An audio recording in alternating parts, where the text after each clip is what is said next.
So, any reactions to this passage? Here we're hearing from this soul Francesca, because the two souls come over like doves, and they can kind of hover there for a minute because the whirlwind has calmed down for a second. What any reactions to this speech of hers? Do you notice anything that's odd to you, or you think is worth trying to talk through? Go ahead, Bill. Well, she seems to be speaking in the language of the poetry, which we'll find out later on that got her in trouble. And Dante seems to be speaking to her in that same language, which is, I guess, how he made his fame to this point in his life. Quite true. And there's this, as I say, there's this whole ethos of courtly love, which has this, it has this sympathetic quality for Dante. And even for us, I think there's a certain attractiveness to the kind of, I don't know, there's this kind of a courtship. I mean, kids have kind of lost courtship these days, but there was an interesting, sophisticated courtship that went on, and people spoke in a certain way to one another. And that's clearly here.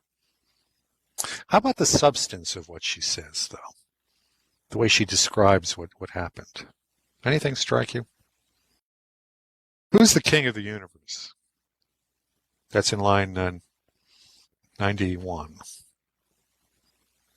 That would be God, I would think. Yeah, Jake, sure.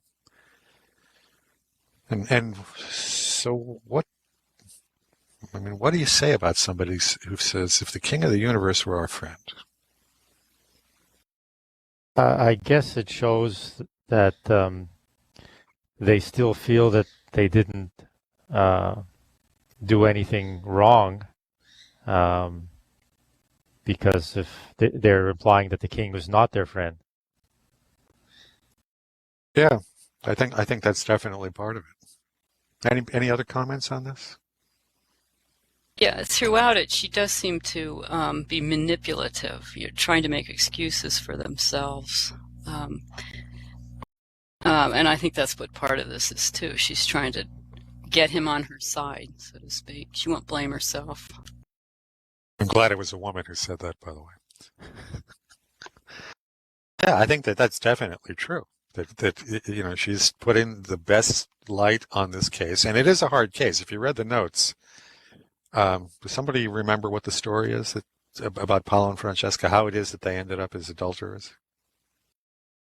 The story was she was married to a handicapped man. I think he was deformed or something, and she fell in love with his brother, who was the one who actually came, she saw first and thought this was going to be her husband, and she fell in love with him.